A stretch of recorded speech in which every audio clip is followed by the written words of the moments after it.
have you been, Christopher? Did I bum you out a little bit? Yeah, I feel really bummed. My arse is so sore. Yeah, I've been all right. I thought Matt's been away. Why has your arse been sore? Oh, gay. Yeah. Not just gay with each other. Being gay isn't funny. I mean, lots of people are. It's just you two together. That's what's funny. You know what? I will come back to that. Gay doesn't have the same impact as it used to anymore, does it? You can't say to someone, that's a bit gay. No, because being gay is normal. Yeah. It's not offensive or anything. Doesn't even mean happy anymore. It just means you're gay. It's like, okay. I miss that. I really do. What, you miss when gay was offensive? Yeah. We have gay friends. Because no. Look, hear me out.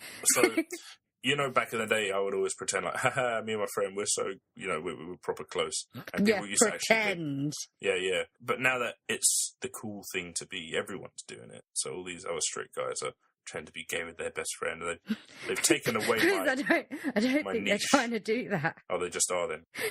Yeah. Oh, I think it's just in certain clubs that you and Will go. We'll be the first ones to go up to a gay couple and say, "What the fuck, man? Are you stealing our shit?" But yeah, there you go. Do you want to know what's sad? Go on. Is that I didn't even need to name him. Like regular listeners are gonna know who you're talking about. Oh yeah, of course they will. But I don't care. Fuck. I don't. Fine. Yeah, you know what? Sing your love, man. Sing it. I do. I've already talked about the only way to get around inheritance tax problems is if we go for a fake gay marriage or something. It wouldn't really be fake, would it? You love each other. I mean, you just wouldn't be having sex with one another. Yeah. We yeah. Yeah, exactly. Well, you would. You need the perks of it. We'll just be a cheating couple, an adulterous couple. But Yeah. I've seen some comedy sketches like that. Like I think there was. I'm not going to mention that. Well, I have to, but that terrible Adam Sandler film. I Pronounce You Chuck and Larry. Never watched it, man. It's not too bad, but it's Right, no, Adam Sandler movie and not too bad in the same sentence post the year 2000. Yeah, I was about to say, like, when I was a kid, I actually did like some of his films. Oh yeah, everyone liked it when they were kids. Yeah, it's very juvenile, but I liked it. I even liked Little Nicky. Little Nicky wasn't that bad when I was a kid. Yeah, when you were a kid, but then you watch it 10 years later and it's like, what is this piece of shit? Oh, yeah. I tell you, it was my first introduction to David Cross. Oh, really? You're a David Cross fan? Oh, yeah, I love David Cross, yeah. I don't really watch much of him. Like, I've seen him around and stuff, but... Yeah, I think he really took off in Arrested Development, and from there everyone starts I still watched yeah. Arrested Development. Oh, when you get a chance, it's really good. Yeah, I know, I've been told, when I get a chance, do this. When I get a chance, do that. But don't worry, I won't be one of those people that says, you must! No, just that's in your me. own time. Yeah, I know. That's me, usually. Exactly. So, and I'm proud of it. I'm bloody proud, because I know you guys aren't going to listen, but if you ever do, in like 20 years' time, stumble upon the greatness that is Supernatural, right, you can never fucking say I didn't try and get you to watch it. I like Supernatural, and I would continue that. But you're about 12 years behind me. I just don't have time for shit anymore.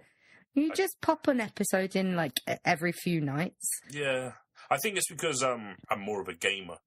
So when I have a bit of free time, I'm like, oh, I'm gonna do a bit of cheeky gaming right now. Other than Pokemon Go, I haven't gamed in a while. They've upgraded Pokemon Go now. Like, I'm not always finding Pidgeys and Rattars now. I'm getting tons of Ghastlies, though. Oh, and you get more candy. Oh. But the thing is, once you've had your fill of all the Pidgeys you want, and there were some people that were becoming like Pokemon Masters within the space of a week and shit, so they even need to start releasing Legendaries, along with Series 2, as soon as possible, or else people are just, it's already lost its spark. Like, yeah, a lot of people have given up on it. I barely play it. I sort of turn it on when if I'm ever walking to work or something. I think I might rack up a couple of kilometers and then hatch something eventually. I've used that extra space up so much, and I'm so glad I deleted Pokemon Go. Oh yeah, it's taken up a lot of memory now, because I didn't realise. Bet it is. Well, the last update, because it was like last week or something that I updated it anyway. I didn't realise it. Like, loads of podcasts that I have had been deleted. And that's the only way that I can see it happening. Because I did try and re-download it, and now it's telling me I didn't have space. Oh, really? Yeah. But then again, I did have like 50 episodes of shit on there, random shit, waiting to be listened. I thought it was a really good idea, though, and it's well executed. It just, the sustaining It leaves its power. spark. Once you get over the humour of going out and catching Pokemon... Yeah. it's sort of all the samey. That's probably why they're changing up the Pokemon a bit, because, yeah, I've started using it again. I didn't use it for like a month or so. It uses that same video game formula that you get in certain RPGs where you don't want a tedious, long grind. So obviously it's going to give you XP quite fast. You can level up quite fast. But at the same time, that's not good for the long game, because once you get to like level, 37 or something, you're like, levels are meaningless at that point. So you don't I don't know what level I'm on, actually. I forgot. Exactly. I haven't looked in ages. And what do levels do for you now, I don't know. Like I told you, I don't really play it. I mean, I stick it in my pocket and turn it on. Yeah. That's it. They're meaningless now. So it's if they had a reason, like at a certain level, you could start customizing your avatar with his 8 different types of shirt or something, like or at least I liked the idea of being able to own a gym. That was really cool. I was never good enough to actually beat anyone, but I was only on it for a bit anyway. But I'm sure Freddie probably beat someone or something. He was all over that shit a week before it came out. Oh yeah, because he did it the naughty way. Oh yes. And I respect him for that. But the thing is, he showed me the program. He said, "Oh, it's all right, go on this one." And I looked up the program and I saw some of the horror stories and I thought, "Nah, mate, you have that one. I'm going to stick this one out. I'll wait a week for it to come out." Because I see some of these programs that people use, and people were adamant about getting it early, and they were going to forgo this whole security thing for it. Because people went crazy over Pokemon. Yeah. Like, people that were never interested in Pokemon, they just jumped on the bandwagon. Yeah. And I was like, sorry, mate, I've liked it since I was like 6 years old and not stopped. Fuck off to the back of the queue. Because you remember when it was released in England, so hard to log on. Yeah. Yeah, you were trying to sign on and it took forever to try and log on, and then you'd give up and you try again later and then you'd give up again. Surely that's because they, even for the Pokemon, servers were overloaded. Exactly, they'd underestimated just... That's what I mean, these wannabe Pokemon fans, they could have fucked off. I should have been at the front of the queue. Oh no, it's a good thing, because it's nice that... I mean, I'm not as crazy about Pokemon as I used to be. I still think Pokemon are great, but it's nice to see new fans and all these kids getting into it. And to be honest, they don't need any help. The kids, I mean the adults. Oh, yeah. They're like, this is humorous. I will play this and interrupt the servers and stop people that actually want to play it. Oh, that's fine. Get back to work, Tom. Sitting there at your desk. I don't play Pokemon Go at my desk. I have to sit down all day. Oh, but what if you see a Golbat at work? Because they have teeth, don't they? They always put them in areas where they mean something, like matchups at gyms. No, because I caught fuck all Magikarp when we were in Brighton. Fuck all. I was hoping to rack them up so I can get you Gyarados, but no. I caught that brilliant Persian, and that was my final battle, and I was done with that. I decided we're not friends anymore. Yeah, that was perfect, mate. That was brilliant. No. I hate the fact that you just pointed to your phone and signaling me to look at my phone and just sent me a screenshot of it, rather than just telling me. No, that would be you had to show me. I had to do it the 90s kid way. How is that a 90s kid way? On your smartphone, you take a screenshot of you capturing a Persian and send it to your friend that's on the other half of the blanket. Have you ever seen a film called The Wiz? Sorry, I don't know. The Wizard. Well, it's basically like, it's got the ultimate 90s cheese to it, but it's got this character in it who's called something like Davian or something, and his whole thing is he has a power glove and everything he does is so cool. So I just pointed at your phone and went, "Hey, check that out." I wish I had glasses. I did have glasses. You did? It was, So it was such a Davian. Is his name Davian? Doesn't matter.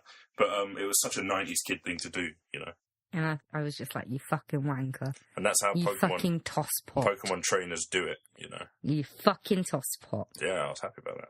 But anyway, we have a show. Oh yeah, this is the Dork's Deduction. We talk about stuff that shouldn't be about Pokemon Go, but apparently we're talking about Pokemon Go after the fad is over. I like talking about Pokemon Go. Why not? Yeah, throw it in. Yeah, a few of my colleagues' diaries were a bit empty for tomorrow, so I sent them a message saying I tried to reshuffle things, but I couldn't. So you guys can go out and play Pokemon Go together. Oh. And I said, thank you for trying, and yes, we will. Actually, they didn't say yes, we will. I know one of them probably will, though.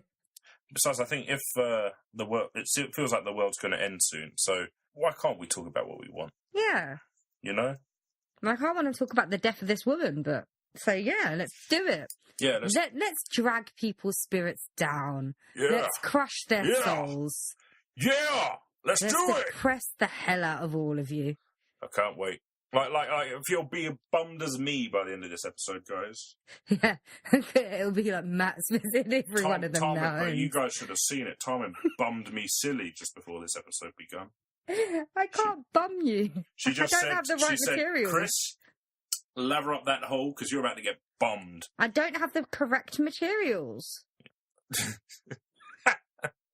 I'm not external, Matt. Chris, sorry. What did you just say? I'm not external, Chris. If you're going to get my name wrong, call me Justin. Hey, are you accusing me of getting your name wrong? Yes. How often do you get my name wrong? None. That's just absolute bullshit. Shut up, Elizabeth. There's like 100 hours or whatever of footage or audio of us. Just go through every single one of them. Just tally up how many times you said my name wrong. I don't know what you're talking about, Audrey. Good Dorothy. Dot. Yeah. Dotty. Dotty's gone dotty. Anyway, I think it is time. Yeah, Tom, and change the subject all the time. It's time for that thing that we call the intro music. Okay. Intro music. Welcome to the Dorks Deduction Podcast, where we talk about stuff.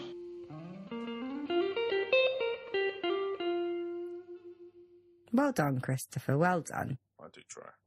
Yeah. Intro. Oh, I see. Start stealing my thunder there. I just decided to start making zombie noises. Slowly descend into it because you don't like it.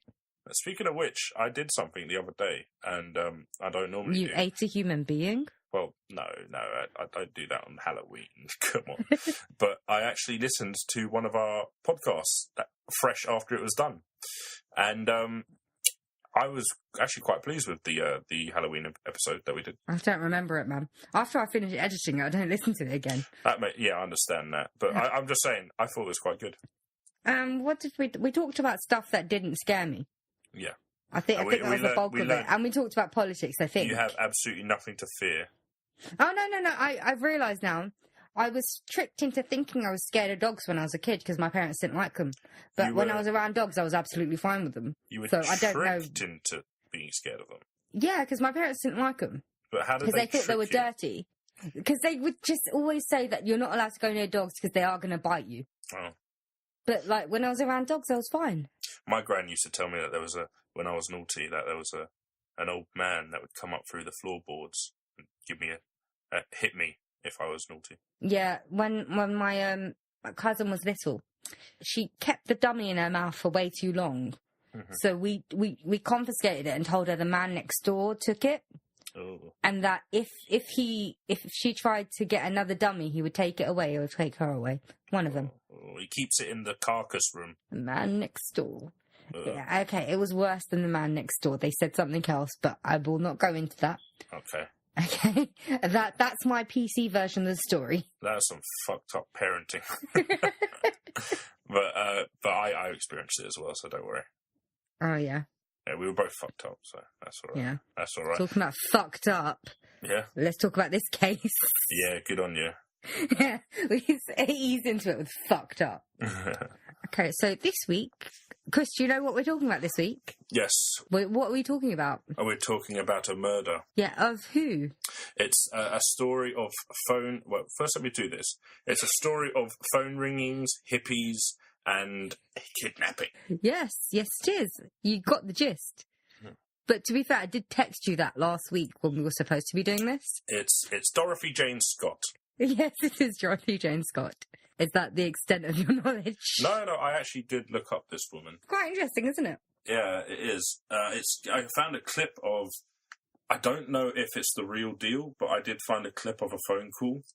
You know, apparently they were... We'll get into the phone calls soon. But, let's just get into it anyway. Okay, well, let's just give an overview of what actually happened. Okay, so the date was the 28th of May, 1980. 32-year-old single mother Dorothy Jane Scott decided to aid her friend his name was Conrad Bostron. Probably, because my handwriting is atrocious, so I don't actually know what that says. But I think it's Bostron. Yeah. He had like a Black Widow bite. Yeah, it said he felt like a sharp pain at the back of his neck. So her and another friend decided to go to the hospital with him because that's the type of person Dot was. I don't know if she was actually called Dot by her friends, but for some reason I naturally just said Dot. Wasn't it Pam? Yeah, no, the friend was Pam, but I meant Dorothy. I just called her Dot. Gotcha. They took him to the hospital to get him checked out. Mm-hmm. And they were finished up about 11 p.m. So she decided to go and get the car and pull it round. And they came out to meet her after they finished the paperwork. So they were waiting around. And the next thing they know, her car is streaming past them. Yes. And the headlights are being turned off. And it's all dark. And it just speeds off without them into the night. Yeah. And they waited around for a few hours, thinking that maybe she had some sort of emergency with her son. Mm-hmm. But they'd heard nothing, so they decided to contact the security of the hotel, contact her parents, and a missing person's report was filed. And they found her car engulfed in flames about 10 hours later. Didn't they find that with her skeletal remains? No. What have you been reading? I thought, well, from a source that I read, but it was very light, that they actually found the car quite a few weeks later with her skeletal remains. No, it was a few hours. Oh, okay. It was a few hours later. Okay. And it had been set alight, so they couldn't gather any evidence of it. Right. And 4 years later, in around July or August 1984, 84, yeah, it'll be 84, remains were found by construction workers on a road. They were, firstly, there were remains of dogs, and just under a thin layer of soil, there was her remains. Well, what was identified to be her remains. And one of the main signifiers was a turquoise ring that she used to wear and a watch that had stopped at 12:30 a.m. on the 29th of May, 1980. Oh, my God. So a few hours after she disappeared. Yeah. It's always going to be a psycho killer who wants to live him over and fuck with. And then he goes a bit extra, doesn't he? But it happened. Well, this possible killer, which is probably the actual killer, not just possible, it probably is. In the months leading up to Dorothy's disappearance, she was getting strange phone calls from a man whose voice she thought she may recognise, but she wasn't sure who it was. Yeah. So sometimes this guy could be happy and kind and sweet. Sometimes he's horrible and volatile. She was actually quite scared for her life. She was taking self-defense classes. She was thinking about buying a gun. Mm-hmm. That was all in the months leading up to her disappearance. Now, the thing about Dorothy, I'll tell this now before we go any further into that. She did work at a hippie commune, I think it was. Was it a hippie commune? I didn't read that. Probably not a commune, but like a hippie group. It's like she was like a receptionist or something. But there was this, it probably took people to just live with them, I'd say. But she was also supposed to be quite Christian. She had one kid. The kid would actually live with the parents when she went off to do night shifts and things like that. So it wasn't out of the ordinary for her to, go out and work as a single mum. But it did lead to this thought of it could be an old flame or something, or a disgruntled lover.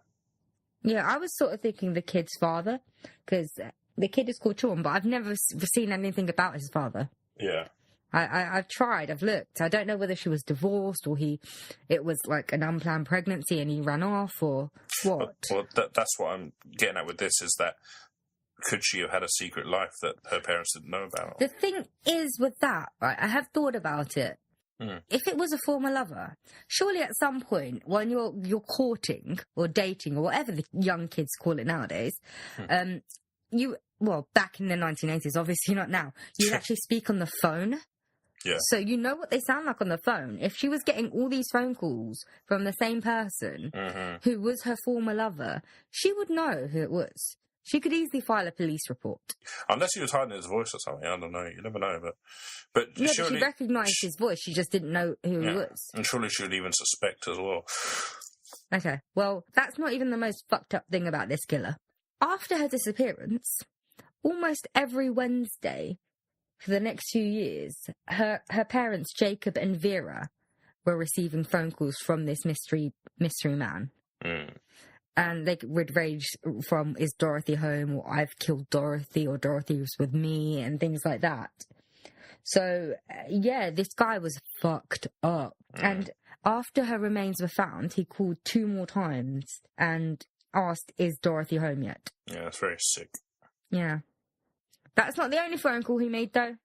Well, you see, the police wanted to keep a wrap on this because for some reason, they didn't want the spotlight shone on a missing person when actually maybe it's either a good thing for them because people might recognize them or a bad thing because the kidnapper might just kill them. So I never really know which way to think about it when like all these kidnapping cases go like mass publicized. Because, like, just like that Madeleine McCann, okay, like the moment that media latched onto it, it was like, yeah, I know they're helping trying to find her, but they probably signed a death warrant. Well, by that point, they knew she was dead, didn't they? Well, no, because this was no. Well, I'm not talking about the after her remains were found. Oh right. Yeah. I was about to say because if it was just a typical killer who just wants to kill, they're doing it for the publicity. They're not doing it to maintain a resource, but. Like at Madeleine McCann, they don't want to be publicised. They don't want to be found because they want this kid. But if it's just to kill, not even to keep this person as a prize, they just want it for the glory of being a killer. Yeah. So you actually probably have a point because Dorothy and her parents weren't the only people contacted by this killer. So, like I said, the police wanted to keep it under wraps, but after a couple of weeks went by and they had no sign of Dorothy, they had no evidence to say that she was dead, alive, or whatnot. Her father decided to go to the local press and tell their story about what had happened and what she had been going through. And after that, the killer contacted Pat Riley, who was the editor of the Santa Ana Register, which is a local paper in their area. And he said, and I quote, "I killed her. I killed Dorothy Scott. She was my love. I caught her cheating with another man. She denied having someone else. I killed her." And he also claimed that Dorothy actually called him from the hospital to come and get her. Oh. Which Pam denies because she says that Dot never left her side until she went to get the car. So I just scream shenanigans because no one's going to out themselves like that. I'm an old disgruntled lover. And then people are going to be like, well, let's just look that up then. Unless you kept it completely secret, people would... But you can't because you have phone records. Exactly. There's always going to be some sort of trail. So the way I see it, he's trying to throw them off the trail or something, you know? I think 2 ways about it. This guy was an acquaintance of Dorothy's and he was obsessed with her. And she didn't really see him. Well, she barely knew him and barely interacted with him, which is why she only recognised his voice a little bit. She didn't know who he was straight off the bat. Yeah. Which I know people sound different on the phone, but if it's someone you know intimately, you're going to know who they are on the phone. Yeah. Just their manner of speaking, you get it. You know, yeah. So I think that it might have been an acquaintance that had some sort of obsession with Dorothy and hence everything that's going on. And he, maybe in his mind, he thought he was in a relationship with her, saw her flirting with another man or saw her with another man and decides that made him lose it. That old lech who probably, thinks that they've got something going on just because she's nice to him. You get people like that, actually. Yeah, they get really clingy just because you're nice to them. Like, not even just relationships, just people. Yeah. Like, you know, when you're in school and you decide to be nice to the kid that everyone is horrible to or doesn't actually speak to, and then you realise, oh shit, that person's going to be hanging around with me for 5 years. Yeah. I'm going to switch. Exactly I'm going to go to a different college. Like, it does happen. Like, you get people that have a girl that's just nice to them for a little bit. Just a simple hello, you know? Oh, yeah, I think we've all known that. Yeah. And then they'll take that as a sign. A sign that... Or flirtation. Maybe I need to kick it up a notch, you know, or something like that. But I can see that happening in the psychopathic circles. Yeah, so I like that for the idea. I think that's probably it's feasible that could have happened. It's just the phone calls to the parents. That doesn't seem to fit his MO because that fits a serial killer's MO or a murderous killer, not someone that was just in love with a woman and he was hurt. Because why would he bother going the extra mile and contacting the parents? And why would that be the only thing that he said? Because he could have easily said, your daughter's a slut, your daughter's a whore, if that's what he actually felt. Again, this is where human shitness comes into it, because even if the killer was like that, there's no telling that's actually the killer. It could be a glory seeker. You know, you get some people who, as soon as they get some information about a murder that's happened, they want to be in on it. Like, you remember the Yorkshire Ripper? Yeah. And how there was that guy who was famous for leading the police off the case just because he wanted to be the voice of the Ripper and have his own. Yeah. So, like, and we've seen like that. We even see it day to day with like stolen valor and things like that. People want to pretend or be part of something big. And they'll do it in that regard, and it gives them a rush as well as the killer. So, you know, and I'm not saying it happens, but it's just, you know, it's very hard when you put a story out there which is available to the public. But the police genuinely, that's their only suspect, is the person that's making the phone calls. But they've no way to track it. And I don't know if they have the original number, because, it could be a burner phone. I mean, like, did 1471 work in America in the 1980s? Who knows? Could you do private number? I thought you could have tracked them back then, you know. Well, no, you can't trace it. But then again, not everything, because not everyone had, like, mobile phones, did they? Like, a lot of it was landline. So you can track a landline. It would have been located to a residence or something. Like, they could have checked up, you know, do some old school police work and get the yellow pages out or something. Yeah, because wouldn't it have just been easier back then to track a person through phone records? Because ironically, we couldn't just buy credit. We couldn't just buy a SIM card, put some credit on it and stick it in a phone and get rid of it after you're done with it. It's more paperwork, but at the same time, you're sure to get an actual address because there was no such thing as PPI. There was no such thing as, you know, there was no internet and there was no mobile usage. You know, it was literally just, if you've got a phone, unless it's a pay phone, you know, you're pretty much golden. So no, but payphone, wouldn't that be even harder to conceal because it's all public record? Well, a payphone, like that, you know, the number of the payphone and everything like that. No, I mean, like, anyone could use a payphone. Yeah. But, I mean, you could pinpoint where a payphone is. Yeah, but who's to say the killer didn't go to an entirely different state just to do it? Yeah, maybe. And if anything, it'd be wasting resources just on the off shot that he's in that neighbourhood, you know? Yeah. I had another theory. So it could be Dorothy, someone that was obsessed with Dorothy, or it could be someone that just had a vendetta against the family.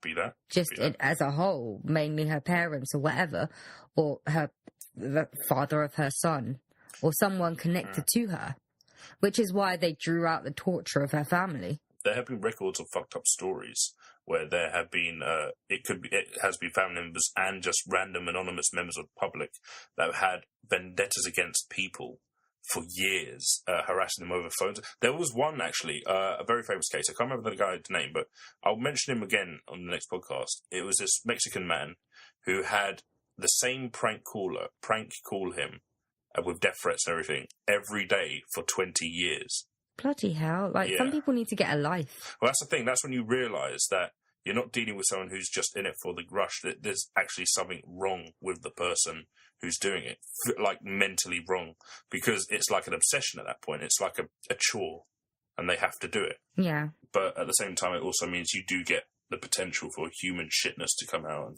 when these things matter. You know? Yeah, so I think it might be just a person that had a vendetta against family. And another reason for that is because I couldn't find a date of, like, death or, you know, an estimated date of death. Not date of death, time/date of death for her. I'm assuming all they found were the bare bones because it had been 4 years. And all they had to go on was the watch stopping at 12:30 the following day. Well, a few hours after, an hour and a half after she'd been gone missing. Because she left at about 11, didn't she? Yeah. So that's all I'm going by, because I have no idea whether the estimated time of death is like a year after that, a few days after that. Because if this guy was in love with her and had thought through about kidnapping her and thought that really through, and he was obsessed, wouldn't he have wanted to spend, you know, time with her before he offed her? And 12:30 a.m., that seems he only had her for like an hour and a half. To be fair, you're trying to understand the mentality of Buffalo Bill here. Some of these psychopaths will consider releasing them as killing them, or time spent with them as just their body, or they might even have a fucked up opinion that spending time with them is releasing their soul and spending time with the soul instead or something. Maybe. Or they just actually killed her, kept the body, and that way he could be in control completely. Oh, lovely. Another thing that irks me is that it was found just below dog bones. So do you think the dog belonged to the killer and he just thought that she was the same as the killer, the same value as the dog? I don't know. Like, because killers... that would mean that he didn't think that much of her. So that I doubt a person that was supposed to be in love with her would do that. It's a lot of symbolism for this killer to... Like, killers are into that sort of shit anyway. But killers are also very scared that their subtlety won't be caught on. So maybe because it's like a very obvious symbol, but... Yeah, because I don't think it'd be a coincidence. Because it's supposed to be like a really, really thin layer of soil between her bones and the dog. So if a random person, somehow happens upon this gravesite and digs and just misses the bones, dumps his dog in there and just buries it, that's a really, really, really, really weird coincidence. Yeah, true. That they pick a site where there's a dead body already. It's not Leakin Park. So, yeah. I feel like the dog must have been the killer. Well, the dog must have been the killer. The killer must have had the dog. That would be very, very talented dog if that was the killer. Find her bones, yeah. Yeah. The bone collector. Yeah. Yeah, I suppose so. I mean, I believe in that theory as well, to be honest, because killers like this, they're always going through some sort of theatrical way, you know. They never come forward. They want to be the next Zodiac killer, so they want their subtlety, but they also don't want to get caught. So we only heard one last phone call from him on the day where she was found. Yeah, just afterwards. So he was obviously right on it. He was on the case. Like, he knew when they were found. Did they actually advertise in the paper when she was found or something? I don't know. They must have done, because it was a bit of a big deal. Yeah. So at least locally they must have done. It's weird. So also maybe this guy must have been a local then, seeing as though it only got picked up by the local news initially, and they're the ones that he contacted.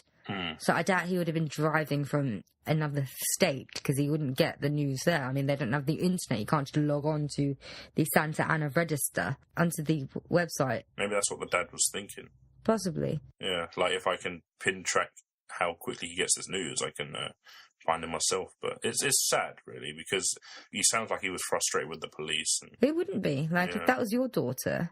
It's a shame. But at the same time, it's something like this. It just makes me hate killers even more, because they're like childish thrill seekers. They want that little bit of fame. That, you know, that one time you made the class laugh in high school. Yeah. And it's like that never left. You need that craving again. Like, oh, look at everyone's talking about me, or, you know. See, this is why I think I might be a bit of a sociopath. I think about that last, hating the killer. Whereas, like, first I think it was, like, so interesting. I wish I could get into his mind. They are interesting. Yeah. Because I love reading about killers. I do. I sound so weird, and people look at me so weird, like regular people that have okay social boundaries. I'm very shit at that. But you can still find something horrible interesting, you know. Like, that's why we still learn about Hitler, because like he's a horrible person, but it's just... But he made some really nice paintings. He made lovely paintings, yeah. So it's fascinating. Yeah, it's funny how all the painters nowadays seem to be hiding dark secrets, isn't it? I think it's the artist's way, isn't it? You got They're literally building a facade. Exactly. Literally in oils, or like in pictures or motion pictures or music. You got and Bronson, they're hiding their Hitler, demons. Oh, Rolf Harris. Oh, what a wanker. Yeah, I knew I'd bring around a paedophile somehow. Bill Crosby. Does he paint? I don't know. Well, he's an entertainer of sorts. He's an artist. He's an artist in sorts, yeah. Yeah, what frustrates me about Bill Crosby is he's going to get off because of statute of limitations. I think he already did. No, he's getting off because of statute of limitations. Because these scarred young women were too frightened to come out at the time, and decided to come out later when they realised they had more support, and it was happening to a load of them. That rule needs to be changed for... There shouldn't be statute of limitations for child abuse or abusing, because if it scars you for the rest of your life... Of course you're not going to come It affects you for the rest of your life. If you're told it's normal or something, of course you're not going to come forward. You know, this shit needs to change. Or if it's shame.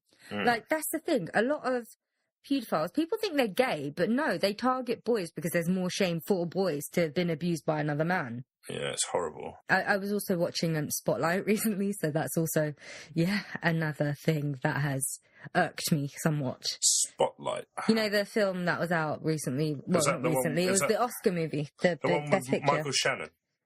No, that was the one with Michael Keaton. Oh, fuck yeah, that was good. That was such a good movie. I was watching it while I was in work, and I should have been working, and I just sat there open-mouthed, and I was just like, oh... I love fucking God. That's real journalism. Yeah. And then it made me wonder why I decided, I gave up writing and stopped wanting to do all that stuff and like change the world and shit. Yeah. And then I realised I'm not capable and I don't have the attention span. Yeah, that's the same here. Yeah, to keep up a weekly basis as well. I mean, for something like maybe crack.com, but on an actual proper news panel, I don't know. Because look at us, we're like 40 minutes in. It took us 20 minutes to get to the topic, and we've already drifted off and started talking about something completely different. Well, I'm sure I'd keep on track of things if I was getting paid, but no, but yet we're paying £85 a year to do this, for crying out loud. You guys owe me money. Oh, do I? Yeah. Yeah. I completely forgot. I was supposed to take it from you in July. Let's talk about this off camera. Off podcast, off mic. Okay, so anyway, this guy, we've gone so far. Unless there's like a deathbed confession, I don't think we're going to find out who this is because the police have nothing. They have no evidence. They had no suspects. Their only suspect was the guy on the phone, and they didn't know who he was. Oh, this is back and they had no way to track him. What, the 60s? 80s. 80s, probably. So the guy feasibly could still be alive. I mean, there's every reason that he would be. I mean, it wasn't that long ago. Yeah. What it was 36 years ago. The scary thing is, he was right there with her in the car, and the friends past their friends. Yeah, and the friends were so just there, and they obviously didn't know what was going on. They had no idea. They just looked at it, thinking, "What's going on?" Oh, that's horrible. Yeah. But then, it's weird to me that something like this hasn't happened again then. Mm. Okay, it's good that hasn't happened again. I mean, I'm glad for any women that he would have targeted. But doesn't it feel like something that would happen again? Like, it's that person with that frame of mind, which is why I think it must be something to do with the whole family of vendetta, and he settled the score. Maybe. You never know. Maybe he was just... It's even down to maybe he was that one Joe who needed that one kill, and he found the perfect person for it, and that's satisfying. But he must have enjoyed it, which is why he did the phone calls. So after that body was found, I don't understand why he wouldn't have done another one. Well, how do we know Because he clearly enjoyed it. How do we know he didn't try Because we would hear about the women that went missing after being, hounded with phone calls, and how her parents are constantly being hounded with phone calls now as well. I'm just saying, he could have killed someone else but not maintained the same MO. Well, to be fair, there was a murder connected to this. Oh. I've completely forgotten what her name was. I really should have written it down somewhere. If you hold on 1 second, and I will see if I have it here somewhere. Just bear with me 1 moment, Christopher. No problem. I'll see if I wrote it down or took a snap of it on my laptop. Okay.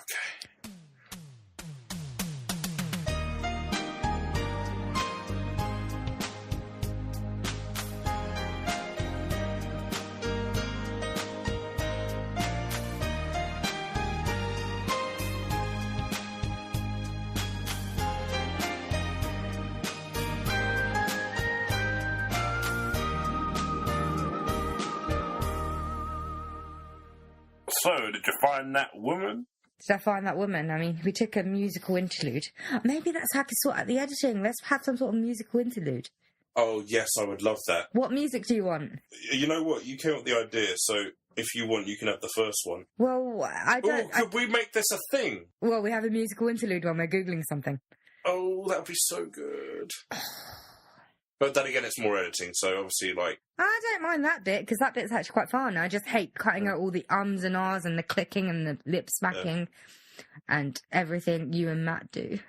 I think that is a super idea, and it keeps people kind of interested, and we can have fun with it. Well, because we did that early on, didn't we, when you had to... For the Trolls one, because you went off and had your potato, and we had Cyndi Lauper. Oh, brilliant. I remember that's throwback. Did you actually play Cyndi Lauper? Yeah, but Girls Just Want to Have Fun. Oh, I didn't see that bit. And sometimes I tack on some music at the end. You should listen to some of the episodes, Chris. I think I did hear that one. Because it was one of the earlier ones we did before we even started airing these. Oh, so good.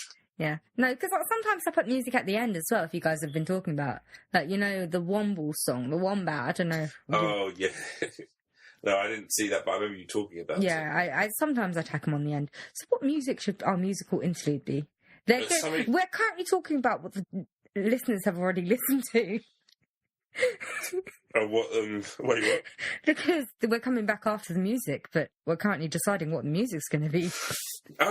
This could all be cut out, but should it have something to do with the theme? The theme of the episode is hippies, but also kidnapping. No.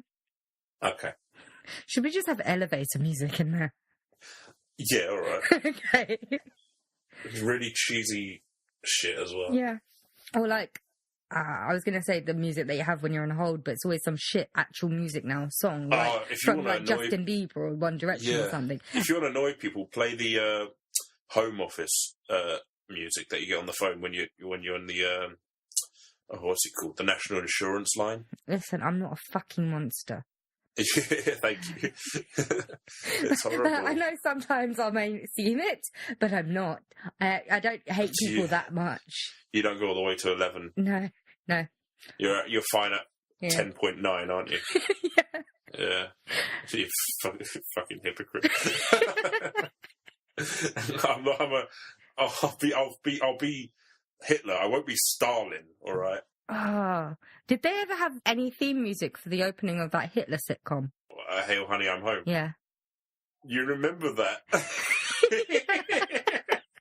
Oh, that was so bad. But I think they did. You know what? I'm not cutting this shit out. No, that's fine. But, like, I don't think it did. I think it was just...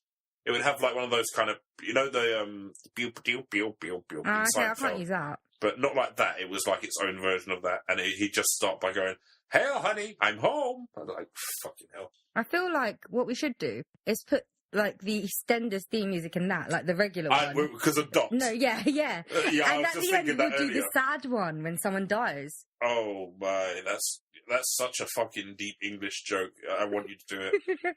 I'm so English. Of all the few people that watch our show, even fewer are going to get that. But the ones that do, friends will understand. Will be fans for life. Because it's like, right, we'll speak to them easily. And you've got 3 levels to bypass, so you have people that actually listen to the show, people that get the joke, and people that like the joke. So if anyone's still listening after that, I'll be very impressed. Okay, Chris, we've just talked about what they've already heard. Yeah. So this is very Inception-y for me. That film was all right. I like Inception. I need to watch it. Oh yeah, I was hoping. I want to binge on like Lord of the Rings at some point. I started that, but I got to halfway through episode 2, and I OD'd on Boromir. Okay, so we should probably get back to it. Okay, so there is a tenuous link for Dorothy's murder and another person's murder. There's actually not a lot here. So this other lady, she's also from California. Oh, I forgot to mention, Dorothy's from Anaheim, California. This lady her name is Patricia Jean Snyder. Right. She's from Pedley, California. She disappeared on July 31st in 1982. She was 25 at the time, so not that much younger than Dorothy. She was like 32, so it's only 7 years. She was a waitress. After her shift at about 3:45 a.m. on the 31st of July, she'd made a phone call saying that her car had broken down, and a clerk at that place saw 2 men waiting in the parking lot while Schneider was making her phone call. And that's the last that anyone has ever seen from her. Oh, that's pretty weird. About between, this is what the link is. So around 5 or 6 a.m., so again, a few hours after her disappearance, the sheriff found her car, not that far away, but again, set ablaze. Oh my gosh. Yeah. But I think the only link between that is the cars being set on fire, which isn't actually that unusual when it comes to criminals. But at the same time, like, it was late night, they didn't find the body either. Or if they did, they didn't find it in the car. And it sounds like another kidnapping, doesn't it? Yeah, it's definitely in another California. kidnapping. I mean, it's been classed, she's endangered missing. And it wasn't that long after Dorothy Jane Scott. Oh, so it was around the same time. So that does sound quite familiar. Well, I don't know if there was any creepy phone calls or anything. I don't know about her family. I mean, I don't actually know much about this case at all. There's actually not all that much on the internet about it. But I did... Well, the only reason I picked up on that name is because I found I read a few articles about Dorothy, and one article mentioned Patricia Jean Schneider. Huh. Wow. Yeah. I do my due diligence, Christopher. Well, you did it just now. Yeah. Yeah. But well done. Yeah. That's good snooping work there, T. Yeah. I went 2 extra. That probably has nothing to do with Dorothy, but I figured I should, because it just sounds serial killer-esque, what happened to Dorothy. So I wanted to explore all avenues, really. That's true. But I don't think that's a credible link, really. I just thought I'd throw it in there. I think the only reason I'm so enamored with it is because you've read out the similarities, and so far, yeah, that does sound quite similar, but I'm guessing... Well, the only thing similar is that they were in, like... actually, they're not that close. She's 32, she's 25, mid-20s, early 30s with a child. So they're not that similar. How How many other factors are there to see on how similar there is? Because everything else seems to be a direct copy. Well, no. Well, 3:45 at her place of work. It could have just been an opportunist or someone that comes in, a customer. Whereas Dorothy, someone must have been following her, I'm assuming. Yeah. She was clearly getting stalked because... Oh, yeah, another thing I forgot to mention, the killer/stalker/phone call person, when he was calling Dorothy, he was actually commenting on activities that she'd gotten up to, so it was clear that he was following her. Oh. I can't believe I completely forgot to mention that. Oh. Yeah. Just after I gave you the snooping award. Yeah. Oh, fuck, my fly's open. I just... Oh, God, how long does that Talk like about that? a Snoopy Droopy. Ah! That doesn't even mean anything. It does now. A Snoopy Droopy. I just imagine the saddest penis in the world. Anyway, hopefully no one in public saw that, but, you know... Oh. Anyway, yeah, so Snoopy... Dorothy... It sounds like she... It sounds like... to me, it sounds like a similarity, but... Again, that's me coming on from the very fresh end of it, you know. Yeah, so. but I think I genuinely think the only similarity I can see is the car burning, which isn't that unusual when, like, a crime has been committed. It's not unusual, it's just the timing. 1982. 1982, and the fact they're having the same area. Didn't find the body, another woman late at night, you know. But the then phone again, calls. That's such a common style of crime anyway, so... Yeah. I just can't get past the phone calls, though. Yeah. Like, I feel like he would have done phone calls to Patricia. That's what kind of gives it its... Well, I don't want to say paranormal aspect, but that creep factor. Yeah. No offence to, like, Dorothy or her family or anything like that. But if it wasn't for the phone calls, we wouldn't be that interested in it. Exactly, yeah. I mean, that's the reason we're not talking about that other crime in California, you know? That, and there's not much to talk about. Do you think maybe he thought the phone calls drew the police too close to him, or... Well, they didn't really, did they? Didn't. I mean, he was pretty smart. I just don't understand how the police can't try... Because I understand he wasn't on the phone long enough to trace the call, but they must have been able to get some sort of number or read on him. I'm sure they must have been able something. to narrow a location. Maybe they realised the damage that giving all this information to the media does, and secretly they could. It always makes you think, like, when you have some hackers online that become newsworthy, or, you know, crimes, or even just drugs and stuff, the papers will tell you how they did it, or they'll give information on what police tactics are doing to track them down. I think to myself, well, don't say that, because you've got to give away your tactics on how to get in the future. They'll avoid it, you know? Yeah, like, because I once, a few months ago, I had to do research on, different scam artists and different Yeah. scams and stuff. And by the end of my day, I could probably steal a lot of money. Why did you do research on that for? It's classified, Christopher. Oh, is it something to be with TV? Possibly. Fantastic. I'll be looking out for that Possibly. Well, we'll see. Possibly. Possibly. But yeah, by the end of the day, I could shoplift. I could probably scam money out of an old lady. Because you've been told how to do it by the papers. I wasn't just looking up ways of avoiding it. I was looking up ways that they actually did it. Yeah. So I could help figure out how to avoid it. So who knows? Maybe this is a rare opportunity where it wasn't a known technology and police could do it, but they just didn't disclose it to the media because the media's a blabbermouth or something. Yeah. Maybe they did catch him. Maybe that's why. No, they didn't catch him, clearly, because it would have been... It's embarrassing that they didn't catch him. Sorry, I don't know why I said that. It's embarrassing that they didn't catch him. If they caught him, they would be singing it off the rooftops. Yeah, it's like giving away their techniques. This is how we did it. Yeah. And the only reason he went to the press in the first place is the police were genuinely getting nowhere. Yeah. I mean, we would all do it, wouldn't we? Pretty much. You hope that the police can help you, but if they can't, you're going to do anything you can to get back your loved one. You'd be so upset you wouldn't even be thinking straight either. Yeah. Oh, that's for people with empathy anyway, Tarbin. I understand empathy. You understand the idea. How do you think I can empathy. pretend that I actually give a shit about what any of you guys say? It's acting. Yeah, I'm very good at that. Maybe I should have done drama instead of film and television. Yeah. You would have been the best. Well, I could feign emotions. Yeah, I do that day. I'm a method actor. And your sociopathic nature, you would have been on top. Yeah, I understand feelings, right? But I don't know what to do with them. Like, when someone has told me that someone has died or something like that, I don't actually know what to say or what to feel. You're it's like, okay. You're literally Red Riding Hood hopping along. You meet the wolf and you say, I've got this basket of fucks to give, but I don't know what to do with them at all. like literally. Oh, that's the perfect metaphor for you. What, Red Riding Hood? Just because I dressed up it as it was. I have a bunch of fucks. What do I do with them? And do you want one? I can give you one if you want, sure.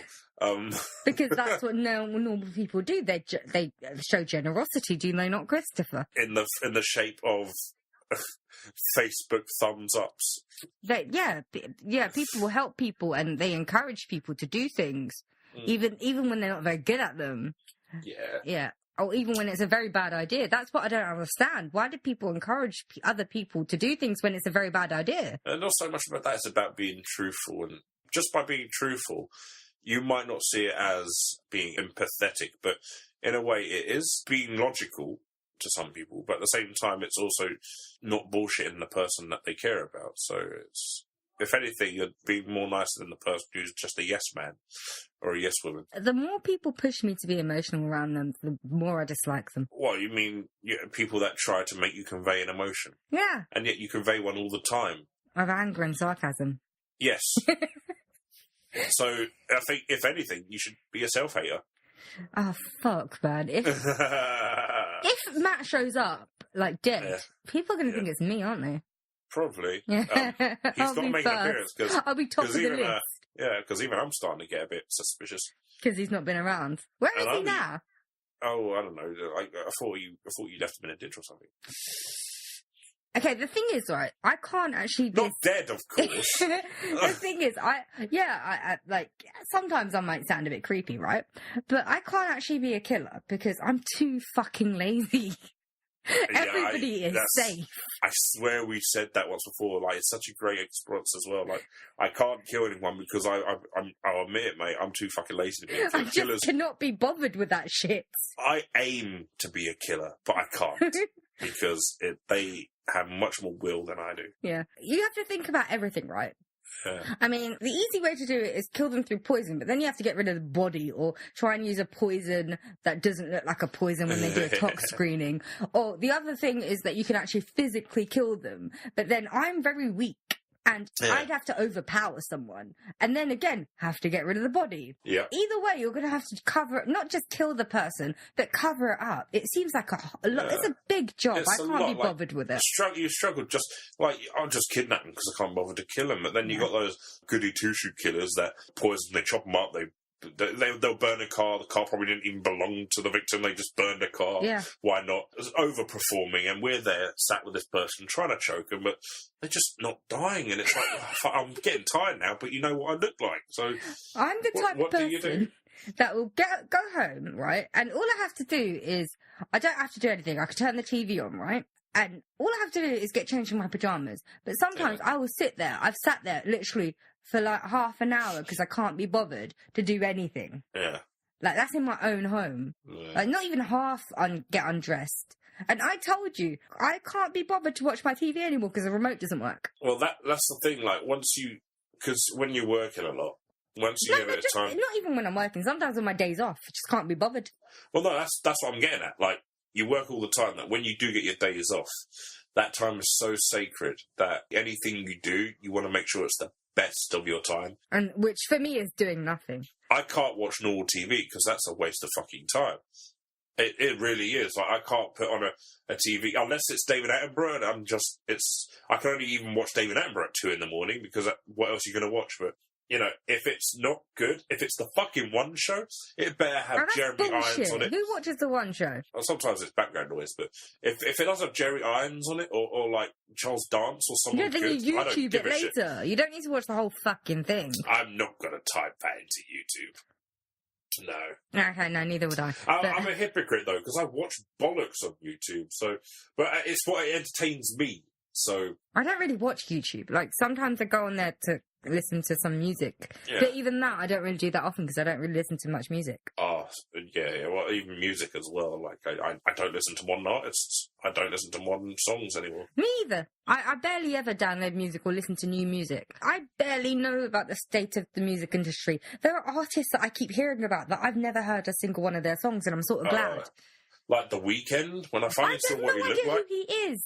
I just realised he's mixed race. And he's one person. He's one person. I thought it was a band. I'll tell you this now, Tommy. You've probably never seen him before, but he's basically a mixed race guy. And he has this giant tarantula continuously attacking his head. That's The Weeknd. Yeah, I only recently just figured out he wasn't a band. He wasn't I thought it was a band because he's called The Weeknd. Yeah, that's he's the band's the name. Weeknd. Where is the E in it, though? Because it's Weekend-y. It's not weekend, it's weekendy. My only interaction now with pop or anything current is through the Dan Anthology series on YouTube, and that's when a guy melds... I don't even know what that is. Basically, he melds all the songs of that year, 70 songs, into one 6-minute track, and it's actually really fantastic. And it actually makes you want to look those songs up. But even so, like, he always makes it better than the actual songs are. So that's usually my only interaction with it. And maybe will.i.am will do an advert for some gadget or something, but I fucking hate will.i.am every time I see him. Pretentious bastard. My only interaction with new music is actually old music. Yeah, same. Yeah, like, I don't listen to anything like post, other than like certain bands that I follow generally. Like, so I follow them on like Twitter and stuff, so I know when they've got a song out and I will listen to it. But general new artists and things like that, and which is a good thing because every time I do dip my toe in it, I don't like what I hear. But yeah, I just end up listening to discovering old music or old musicians or people no one gives a shit about, like people that were on YouTube and they've done a few songs and put it up there, and that's it. They've gone on with their life. I remember when Tom would try and get me to listen to a band he liked, a new rock band, and I thought, oh Christ, here we go. I don't care. I'm not listening to Kings of Leon at the moment. I'm certainly not listening to these guys. Oh, but Kings of Leon are actually quite great. Yeah, I know they're good, but again, when they're releasing the new albums or something, I'm not current, so I'm not going to be listening to them. I'm not that current. Like, I do become aware that they've done something new, but I only actually listen to it like a year or so after it's come out. Ironically, I start to like songs, yeah, exactly, like that, maybe 2 or 3 years after it's happened. It's that nostalgic value, because you remember where you were when you heard it on the radio or at work or And I something. don't listen to the radio, that's another thing. I don't find music because I don't search for it or just have the radio playing. If I'm listening to music, it's music that I've chosen. Radio 4's nice. I watch Komodo Mayo and they have a playlist. I watch Komodo Mayo. I listen to Komodo Mayo and they have a playlist that they update and stuff, and they play music sometimes on their podcast. I love Mark Commode. Me too. I love Stephen Mayer. We're like a un-PC, unknowledgeable, because unknowledgeable isn't a word, version of Komodo Mayo. Yeah, I like that. Yeah. So we're a useless version of Komodo Mayo. Or, like what you said, a useless and English version of Siskel and Ebert. Or Siskel and Ebert? What's his last name? It's Ebert, isn't it? Roger Ebert. Or a English, useless and human version of Bert and Ernie. Yeah. That actually fits more with Bert and Ernie. Who's Bert and who's Ernie? I'm Bert. Okay, so I'm Ernie. One. Yeah, mate. But then again, I'm always the happy one. So No, do we pick a trio just in case? Matt's there. Yeah. He could be Elmo. Can I be the Swedish chef from the Sesame Street? Yeah, go on then. You do that, yeah. Can't cook, won't cook. Anyway. I'm just going to say let's continue because I'm going to have too much fun with this. Well, shit. But if we were Komodo Mayo, like, they've got that producer, Robin. So one of us could be him. Oh, wait, no, I'm thinking of that really annoying woman on film now. You know, the woman Claudia who presents... Winkleman. Yes. Oh, God, I stopped watching it because, like, she seems like a nice enough person, right? But, oh my God, is she mind-numbingly annoying? I just want to poke my eyes out when she's on TV. There's been times, I swear, she doesn't know what she's talking about. Really? No, like, she'll get... She doesn't... Then why did she get the job? I don't know! Like, she's just... but she's not sociopath. She does seem like a nice person. No, she seems like a nice person, but I don't like it. Because she's too excitable, and she's too nice, and she's too sweet, and, like, I just can't deal with it. And that fucking fringe, and those eyes aren't real, and, you know... Her eyes are a bit... Like, I think it's the makeup, though. It is the makeup, yeah. But, yeah, she seems like a lovely person. I'm not trying to knock her, but it's more of a knock on me. I can't stand it. Yeah. I'm just a terrible person, aren't I? No. I had the same exact... My mum says the same thing. Like, she is just annoying. Yeah, but I like your mum. Yeah, she's cool. I like everyone else's mum. Yeah, they're cool. Yeah. I like Lana's mum. She's my favourite. I think she sounds quite funny. You've not met her mum, have you? Well, sometimes I am her mum. Remember when I put that towel or a shawl over my head? I'm just like... What do you think? That's an impression of her mum. Yeah, I'm just going for the most. Oh, God, I'm going to see her mum in a few weeks. I'm going to make a listen to this. Yeah, go on. I go for like the most Arabic thing I could think of, and that's like a shawl around my head. You can't even see. I just got it over my nose. I'm just like. You know my name is a fucked up version of my parents' Arabic. Is it? You know the Quran's in Arabic, right? Yeah. So my name... Okay. My name is supposed to be from the Quran, right? But it's not. They decide to be Asian and change it up a little bit. So what was your name in the Quran, it's you say Tarmihim. But my name is not Tarmihim, is it? Tarmihim? Yeah. So instead, I'm Tarmim. And, like, I don't understand how my parents came up with it. I'm going to have to start calling you that. Tarmihim. Tarmihim. Don't, because, like, whenever I hear that... I haven't done Arabic since I was a kid. Whenever I hear that, I just hear the end of that sentence. Bless you, Tarmihim. Tarmihim. Actually, it sounds like a Star Trek name. I am Tarmihim. I knew that would tickle you. Yes. I still can't watch Star Trek Beyond. If you ever want someone to go with what you're saying...